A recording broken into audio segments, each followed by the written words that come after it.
Hey guys, how's it going? Hope you're doing well. My name is Crown, and today I'm going to read you some very interesting stories that I hope that you're gonna love. And now, without further ado, let's go!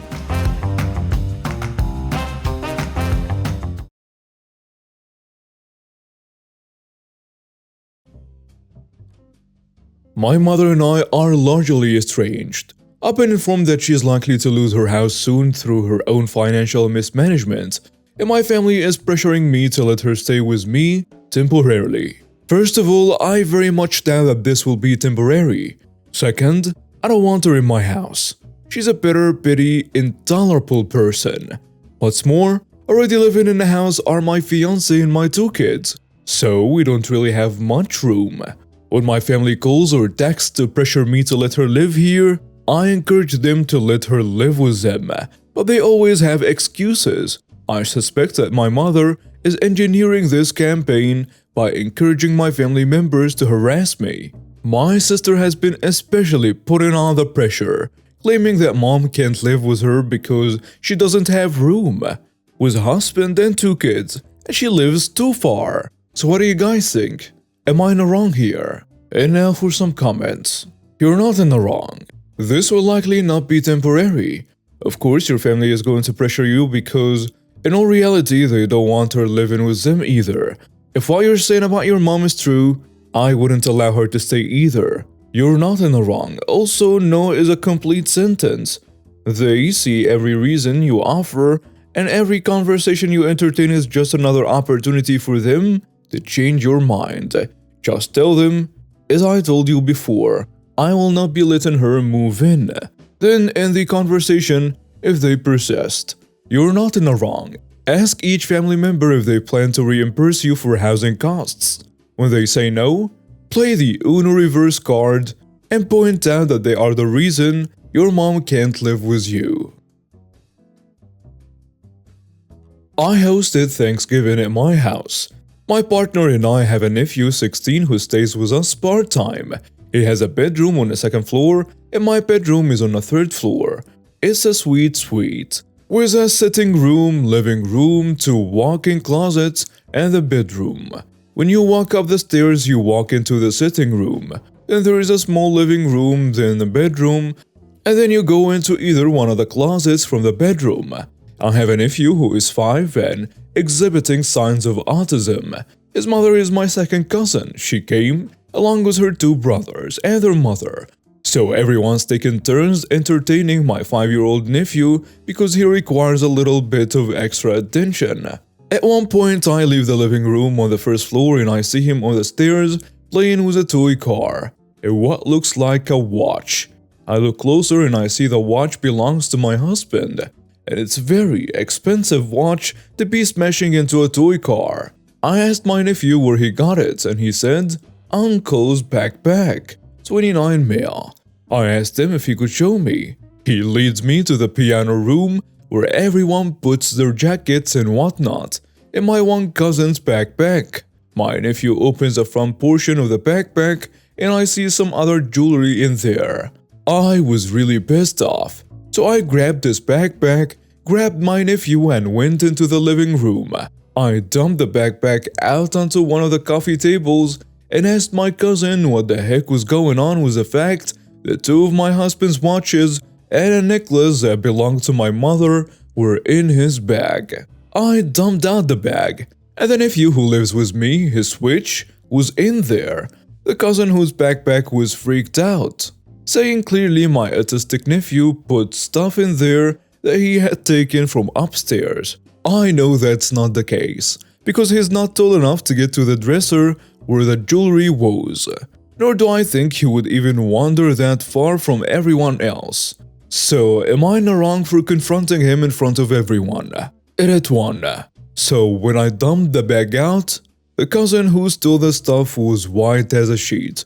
His sister asked me later on why on earth would I do that in front of everyone.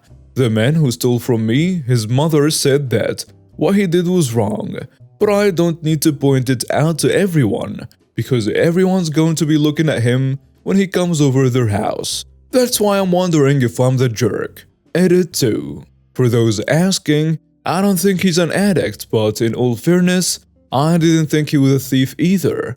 I don't think he's a career criminal because he didn't take the expensive watches, just the mid-grade ones.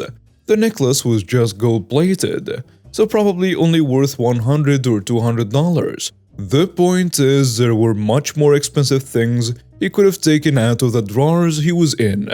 And now for some comments. You're not in the wrong. In fact, this cousin who should never darken your doorstep again is extra jerkish because they also lied against a disabled child. Let the whole family see the level of their attitude. You're not in the wrong. I would have been raging, and the 5-year-old little boy told you the truth, straight up, which is pretty impressive. Much more so than his relative. OP, I'm sorry that Thanksgiving is ruined, yet you saved it so you're not in the wrong. If your cousin can steal from you, then that cousin could have done the same to someone else. You calling your cousin out means you spared more people from becoming victims to your cousin the thief. So ask yourself this, how many more people could he have stolen from besides you? Do not be surprised if you're not the first or only person he targeted. You are not mean but doing the right thing calling out a thief. Your cousin has done that to himself. I cannot believe your cousin tries to push the blame on the child who told you the truth. Moving forward, I hope you are making a police report against that guy and barring him from ever setting foot for any future visits. Hello guys, I have a story. It all began 8 years ago when I, male 26, was a freshman and got into MIT. During that time, my cousin, male 27, had a crush on a girl, 25, and they dated for about 3 months. During that time, I got to meet her and we fell in love. I want to highlight that I had no intentions to date her ever, but it happened. She dumped him and we started dating a few months later. I've always worked hard for what I have, a really good paying job and getting into college, while he never had to work for anything and was always given everything. Now 2 days later he texted me to hire him to work with me. But I really don't work, he has what is needed to work here or that he will be hired. He has always had bad grades and barely graduated college. He texted me that I had to, because I stole his girlfriend. We are engaged now, and is giving me a really hard time. He texted all of my family and my fiancé, and now my parents are telling me to hire him or at least help him to get a job with me, but given his entitlement, I really now don't feel like it. Yesterday he called me and said to me that I was an entitled piece of trash that wouldn't do anything for his family, and I responded accordingly telling him to get lost, and that he has never worked for absolutely anything in his life. And that's why my fiancé dumped him. Am I in the wrong here? And now for some comments. You're not in the wrong. It is your reputation on the line if you recommend your cousin. If you feel he wouldn't do a good job, do not recommend him. You're not in the wrong. All other things aside, do not mix family and business. More often than not, it turns out badly. One more thing. You did not steal his girlfriend. She made a choice, and it wasn't him. A woman or a man is not a position to be taken or stolen. They are a person capable of making their own choices. Your fiancé was never your cousin's position for you to steal. And to claim so says a lot about how he sees women. You're not in the wrong. Your parents are incredibly out of line. Making a recommendation even for an interview on behalf of an unsuitable candidate would really tarnish your reputation in your organization. You are still young in your career and it would be a foolish move to squander your credibility like that. Given how mind-crushingly stupid and selfish they are being, in not grasping such an obvious point on their own, you might consider simply lying to them and telling them that you tried and that the hiring manager shut you down. I rear-ended my roommate's car last week at a stop sign. It was a pretty minor accident. I was going about 10 miles an hour, and it was just a slight bump. Anyways, we got it checked out and there is $2,000 worth of damages to fix her car. $1,000 for the guy I hit. I wanted to use my full coverage insurance, but they wouldn't let me as I got into a crash with a car that was not mine. I proposed to my roommate that we use her full coverage insurance as that's what insurance is for, and she pays about $400 a month for it, and I will cover any/all premium costs of the insurance as well as a $500 copay requirement. My roommate doesn't agree to this deal. She proposed two things. We use her insurance. I pay the premium cost, the copay requirement, and the value of how much her car went down in the market, because using her insurance will show up in the car facts when she sells it.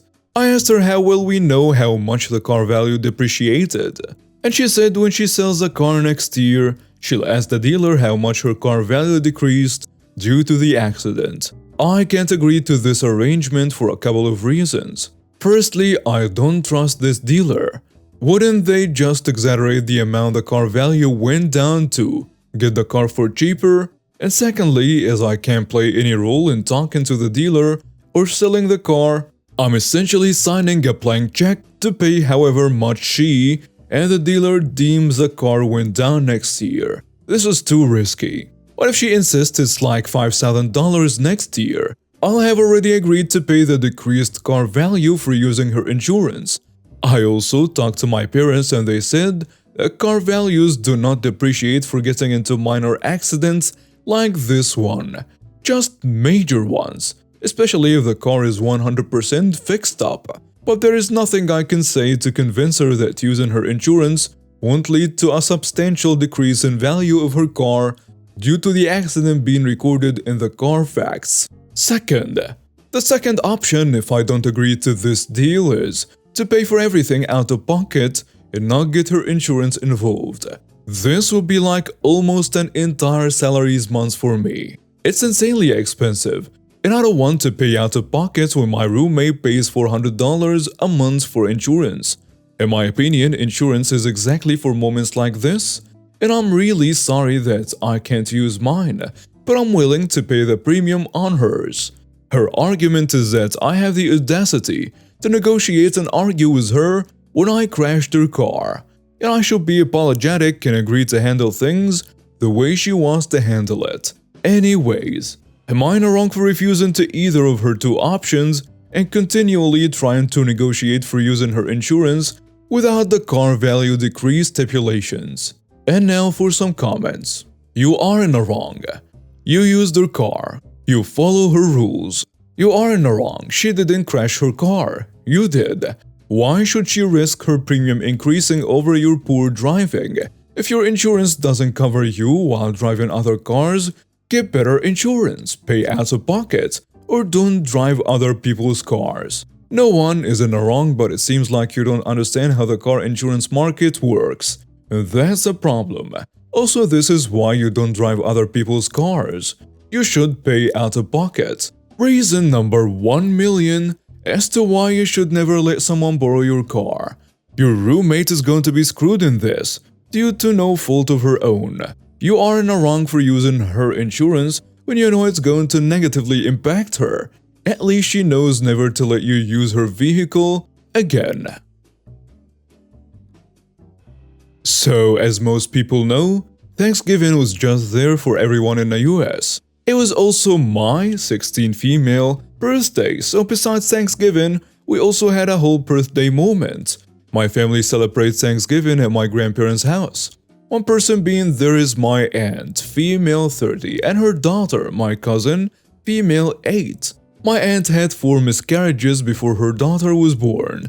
So when my cousin was born, my aunt made it a big deal, which is fine. But it has led her to spoil her daughter so much and now acts like a brat because of it. If my cousin doesn't get her way, she will throw a fit. My cousin is also the last born of this generation of the family. So my aunt has made it a point that her daughter is a princess of the family and she should get all the attention because she's special. My whole family just let her think that way because they know how hard it was for her to have those miscarriages, so her daughter is special to her. So as I was saying, yesterday was also a birthday celebration for me besides Thanksgiving. While most extended family members give me money or gift cards for my birthday, my grandparents always give me actual gifts, so they were setting out for me. My cousin started throwing a fit because nobody got a gift for her. So my aunt asked if my cousin could help me open my gifts. I agreed. Well, she got mad that it was nothing she liked and ended up throwing and breaking a new makeup plate I got. My aunt said she didn't mean to, but they'd agreed to buy me a replacement one. Then it was cake time, and everyone started singing me happy birthday. Cousin yelled no and blew out the candles as we were trying to move the cake farther from her. She completely smashed my cake. By then, I was upset. It's hard enough having a birthday on a holiday, but now I'm having it ruined by a bratty kid. My aunt started saying cousin didn't mean to and that she was still little. So I said she should know better. I get your daughter is special to you because of the miscarriages you had, but she isn't a baby anymore. Instead, she's a brat. So stop using she's your special little rainbow baby as an excuse and learn to accept you raising a spoiled brat. My aunt instantly started crying and went upstairs. A few family members, not my parents or my grandparents, called me a jerk and said that I didn't have to be that rude about it, but that I completely ruined the holiday. And now for some comments. You're not in the wrong. I will tell them what do you mean? I didn't have to be rude about it? Has dropping gentle hints worked for anybody? If anything, y'all should thank me for taking one for the team and saying what everybody has been thinking. And no, the holiday was ruined by the bratty behavior, not the cooling out of the bratty behavior. Do not put that on me. I did not raise her. Let her trash your birthday party, blow out your candles, smash your cake, and break your presents next time. You're not in the wrong. You did not ruin the holiday. Your 8-year-old cousin did. An 8-year-old is more than old enough to behave appropriately in situations like this. And if they are not, your aunt should have left the room with them. You're not in the wrong. I'm not one of those my kid would never people usually, but like, my kid would never. Your aunt is choosing to raise a horrible human. It's honestly kinda sad. Her daughter can be special and understand boundaries and rules and be respectful. My 8-year-old is a rainbow baby too. Thank you for watching and see you next time.